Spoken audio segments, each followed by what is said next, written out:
Mama Akwaba, what frame Adwa searching Mesrel. Now I subscribe to my channel. Me a notification bell no so for more news. Ene, usi agana ni bia na obisa me say, ti campaign ayewi. Your mama say, the other catcher say okaye nkoko nketenkete. Ede bi mu kra de confirm nketenkete abeka ho. Yen ho ye. Hem de dabo ni achichi. Yeji, ena obeka say obema phone Pometo pano. Obese am omunwan nketenkete ponche nketenkete. So I asked myself, this modern world, but be we are seeing next month Ghana launch 5G. Ewo Ghana. When you would also be your mama and punching ketwane as a government. Your near bebre, we should see it as be a booming economy so far so. A Greek ministry no minister be initiative say we perceive be a punching doso. The communities are folks work nkronketu mu no ye mo monye mponche ministers initiative and your government policy promise to Ghana. Some mama kwan na meye mampani na mema mo nkuko buo nketenkete na obi a wo han dan na obi veranda ba akopɛ na ote so gugu buo no dikosi hi no just sometimes we my promise that automatically takes a section of Ghanaians away. Obia ni wo zongwa wo kramuni papa obeka cha se meji mpreko ayen no se me be ma mpreko nketenkete ndu wo zongwa we out of this policy. No, tie Dr. Baumia Neman national. The fact that he's been able to speak to this consistently. Oni ana no hoi Ghana ye Nana Dubai ye rotate 6 March. It is the Biako voter region. 6 March. Oh yeah. Near a host to voter region, but be a host to no. Eh, the Youth Resource Center and another see you. Nani yani be simom. Do this a nipa no hunu na wo akwan. Ko University of Health and Allied Sciences. Na ko buildings. Apart from buildings are prognosis start here. Ofri ho, your mama and see Junsobuo cry your mama and see University of Health and Allied Sciences. And then Omutimi University of Ghana Medical School, no mo Aba Hospital, JM's legacy. I'm so lack of knowledge. Prognosis see first face, you know. Your mama and fa blog back who say me ankasa so me dini. Na now the baby will see second phase where we be $60 million. It is sometimes be someone say, why is he still trying to come? Then I will pay. Because the one will be someone say, open president and you krum ponkra and your mama. Mampenia Nukrum. One year Ghana. First. 1 year a single town road will ball it. Your mama as president. Say me krum ni bole town rules 5 kilometers. Mungusu ko tare mo mama. O ko bole secondary school akwan a obefa so no. E che fu mkwan. Ye na ye ba ye be si court na wo bi fie. Dada pa. Bole court no. Court. Ye be ni yesisi ni yesi bia mo. Say won konko bole krum na mi say nti mo baba akwa bedi mampanyini pen. Ni legacy wo krom ha ne de wo hen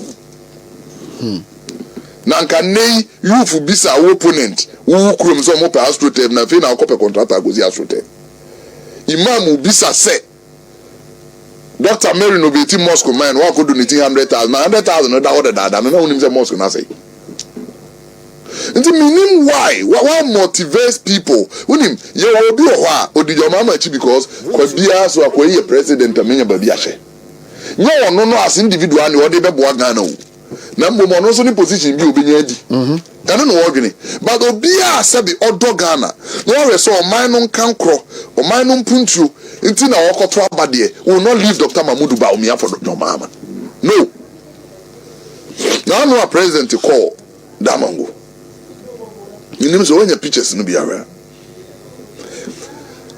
say JDM no hunu say ono ani nkrofo no he has disappointed them. and that is why me mami ne papa ne free ball you me mami free busunu yeah that mango constituency e ho na abugina po mami free abugina po is just an MP na do I ni minister 3 years 10 months ni your mama deputy minister 97 to 98 99 2000 substantive minister 2001 to 2008 still not a member of parliament 2009 to 2012 not a vice president 2013 to 2016 now a president ni mami kurum busunu aban bibiye ni ho abugina po na akoya asrote na anu ni mami kurum nduoti ni wedu bi ase na wo hope wo mama mu a ono ani mami kurum kura bi ni hope ni mu ono ani kura wo firi mu a okọ gonya lance si a hono wo koda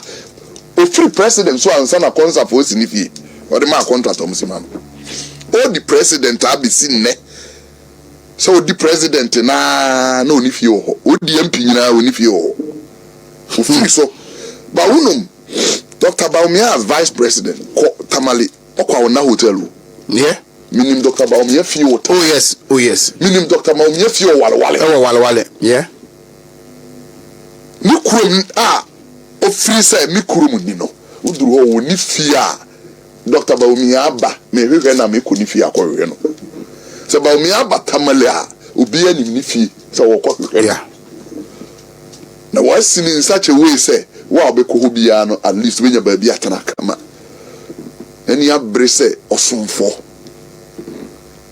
bisa jo mama say oye president oye vice president oye MP oye minister na he na wo kwa ne nkrofo ko hwe no wo president akwan e ko ni kuro mu nye kura ne jo mahama akwan de me ko fa so ye ko campaign efri su bi so adi nyan ko fa branam akwa ko si bamboy say ka kire say ko mampanyin da bi kuruma bebisa ho say na ne wo no so no wa di we ye ni kurumfo a wo na obi na wo a wote atwemango beja ebu akwa wo na obi nya ne wugidie nti tere bia me tie say bi ko ebu akwa na akufo ado ba bia wa gu ne asphalt me say yes eno na be kire say mampanyin bi afiri sa kurunum eno na kire ko ne wale vice president Dr. Mahmoud Baumia kurum kwan bia ya asphalted enso John Mahama but president onu di vice be di president na ankasa ni kurom fo kwa wanjima anwene wo mu na wo a wo tenchen na wo dwene so obe na wo kwa mbo achi a wo te asafo ayi nti we me dey me say freaky dicky I have the total conviction say God will not disappoint Ghana absolutely because so wo hwe the ideas say mampanyin bi say ade e ma Ghana ya setena mu ye dene one energy meye bibia fa ho amankane abo abafam two aduane me beye district mechanization centers doctor say opese onu ni mampanyin wie no na Ghana yeso ye de yenje ne ye ntos no koman foforo so ye nkofo obi de well Yemfesia na Muso is regional secretary of the new Patriotic Party. David Boache